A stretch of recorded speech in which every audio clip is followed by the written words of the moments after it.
Hey everybody, Paul Vaillancourt here, back with day 8 of the 30 Pitches in 30 Days project, and I have a new pitch. And as I was saying yesterday, most of the pitches that I've been doing are ideas that I've had for a little while that I've been sort of noodling around with and haven't really kind of like coalesced or crystallized into a pitch or a fully fleshed out idea. But today, I didn't have one of those ideas, so I have a totally new idea that I just came up with today, and I'm going to talk to you about for a second about how I came up with that idea. I was when I was writing screenplays hardcore for a while. I had a writing partner, Ron Erdman. Shout out to Ron Erdman, and we sort of heard of this system or this idea way of doing it that we sort of did, which is basically this: we took a bunch of index cards. Standard screenwriter fare, and on them Ron meticulously wrote out like the top top movies. Clear and Present Danger is one of them. End of Days is one of them. This is my favorites. Sister Act is one of them. Shrek 2 is one of them, and so on and so forth.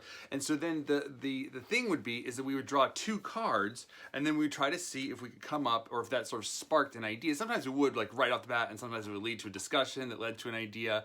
But so that's what I've done today, is I've taken 2 of these cards, and I've sort of come up with an idea inspired by that. So the 2 cards are True Lies, which I rather love, and Close Encounters of the Third Kind. Clear and Present. So True Lies and Close Encounters of the Third Kind. And this is the idea that I came up with. Now, right now I'm calling it Jolene, but I'm not totally satisfied with that name. Ultimately, I think I would love it to be a woman's name that has like a great song that goes with it. And the only that's the first one I thought of, but the Dolly Parton song Jolene doesn't really express what this is. But it's sort of like a sci-fi. It's like a sci-fi romance story, and it goes a little bit like this. We start in a morning. It's a regular, sort of typical suburban couple getting ready for work in the morning, rushing around a little bit. The husband, Kevin, is sort of leading the charge on breakfast. He has everything sort of situated, the eggs and the toast and the coffee and the oranges, everything. He sort of like likes to do this and sort of take care of his wife, Jolene, in the morning. And they're very happy. They're very happy together, but Jolene seems to be happy but a little bit distracted today. There's something else on her mind. We don't know what that is just yet. But they wrap up breakfast quickly in short order, and then they head out to the driveway to their separate cars. They share a kiss goodbye, and they go off to their separate works. We follow Kevin to his job, where we see him talking to his quote-unquote work friend, Duke, who is sort of a rough character. He's just like a single, schlubby, sort of, he always looks like he's wearing the clothes from the night before, not totally shaven, and just like a little bit of a rough character, where Kevin's a little bit more sort of pulled together and domesticated. But Duke starts talking to Kevin about all the people in the office who are divorced or getting divorced, and it's really all because of affairs. And that's Kevin was talking about how the breakfast with his wife, how she seemed a little distracted, and then Duke's like, oh, affair. And she's like, what are you talking about? And then he tells him this whole story and his whole theory about all the affairs that are going on and stuff. And when Kevin says that they've been married for 7 years, that's even worse in Duke's mind, because it's the 7-year itch where you're looking for something new. Well, Kevin rejects all that idea, but as he goes back home and into his life with Jolene, she's still a little bit distracted, and he is starting to notice some of these signs, these never-fail signs that Duke has laid out, and he starts becoming more and more convinced that his wife is having an affair. And as he talks to Duke about it, Duke, of course, just stokes the fire of this. And Kevin is getting more and more suspicious, more and more less trustful of his wife, until finally the whole thing comes to a head, where we launch in Act 2 when Kevin follows Jolene out to a work emergency. She has these sort of very infrequent but very regular work emergencies that she has to go to, and Kevin is like, oh my gosh, that's it, that's the affair. And so she follows her, and where she goes is not to some seedy hotel, but to an office park. And he follows her into, and he sort of brings Duke along as his wingman. The worst possible idea, but Duke seems to know how this goes, so he brings Duke along as his wingman, and they go to this office park and to this they end up going to this lab, and in that he sees his wife Jolene going into this lab. He sort of manages to follow her in, and as they go into the lab, Kevin is about to burst in and call her out on this whole thing when he sees her talking to a handsome young scientist, and rather than kissing and embracing, she transforms into an alien, like with tentacles and the whole thing, like really an alien. And the scientist doesn't seem sort of surprised by this. He seems like he knows what's going on, but Kevin is floored. He is terrified and he cannot believe what's going on, and he just has to get the hell out of there. And so he does. And Duke on his heels, but before he leaves, Duke snaps a real sort of hazy National Enquirer quality picture and heads out after Kevin. Kevin is beside himself. He can't imagine what's going on. He just goes home and goes straight to bed and doesn't even want to talk to anyone about it. Meanwhile, Duke posts the picture on his sort of conspiracy website, and that picture sort of goes out. Not only though does that picture go global, but it goes interstellar. And we see another alien, just like the one that Jolene transformed into, but bigger and tougher and meaner, being told by one of his vassals. He's a royal alien. He's told by one of his vassals, "I found her." And they show him this hazy picture, and he seems happy, but in a cruel way, to see Jolene.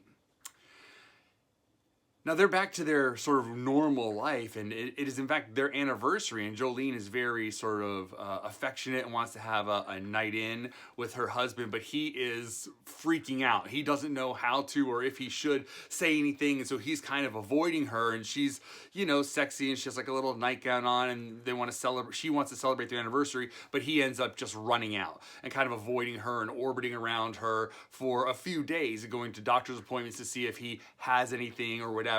But ultimately, and as this is going on, you know, Jolene doesn't really know what the heck to make of any of this, and she's getting her feelings hurt, and so it's a very tense sort of time in the house. Where it was happy before, it's very tense in the house now. At the same time, we see this royal alien making his way across the galaxy, across the universe, towards Earth, and just really leaving destruction in his wake. This is a bad dude. You don't want to have anything to do with him. Right? So all of this tension between Kevin and Jolene comes to a head when finally he confronts her. And he says, "I know everything. I followed you to the lab. I saw you transform into an alien. What is going on? You've been lying, you've been whatever." And she gets to finally, she says, she gets to tell her story, which is she was part of an arranged marriage with this other alien, Tarak, the one that we know is coming for her, and she had fled her home planet and came to Earth. She had come to a few planets along the way, but everywhere that she went, Tarak had followed her and just destroyed everything in his path, until finally she was able to give him the slip and come to Earth. She was only planning to stay on Earth for a little bit, and she thought that she would always be on the run, hopping from planet to planet. But then she met Kevin, and they fell in love. And she took a big risk to allow herself to love him and to stay in one place and build a life with him. And she says that although I've lied about the shape of who I am, all the things are true. I love the things that I love. I love you. I love rom-coms. I love, pistachio ice cream. All these things, all these little sort of intricacies that make me who I am and that make me love you and that make you love me are all true. Love is sort of past what people look like. It's past all of these other things, right? And Kevin is starting to come around to this, and he just is like really freaked out by the thought of the shape of her. But it kind of makes sense to him that it's not what you look like or the circumstance of you. It's sort of like who you are inside, and what those two, when those two souls meet, wherever they're from, that's really what love is. And now Jolene, now that she knows that Kevin is kind of like on board with this a little bit more, obviously he's still trying to get used to it, and it's sort of against his big mantra and sort of big desire of always wanting to have like a simple life. Now his life is super complicated, and it gets a little more complicated when Jolene tells him that she is pregnant. And he can't believe, he's like, what are you talking about? She's like, that's why I was at the lab. I met this scientist and we've been working together. He's sort of studying me and he's sort of helping me through this pregnancy. And he's like, how is that even possible? And Jolene explains that when she transforms into a human, she has all the human organs. That's why she can eat human food, etc., etc. That's why they can have human sex together, all this kind of thing. And she has these human organs, and so she can have a baby. And Kevin is beyond floored. He doesn't even know what to make of any of this. But he doesn't have time to sort it out, because right then, just as she sort of drops this big bomb, like another bomb drops out in the street as Tarak's ship lands and just cracks the street, and then it makes a big ruckus. And while Tarak is being distracted by the bossy head of the HOA who we met earlier, Kevin and Jolene manage to escape. They escape out the back and they get a car and they're on the run, and they're just going to go somewhere kind of off the grid where he can't find them. They're heading for, for the woods somewhere, a campsite somewhere. But on the way, they stop at a gas station to get gas and supplies, and they see a news report. And on the news report, they see their home destroyed, just a crater going up in flames and smoke. And they see their pictures as possible suspects of arson or victims or whatever. They don't really know, but everyone is looking for them.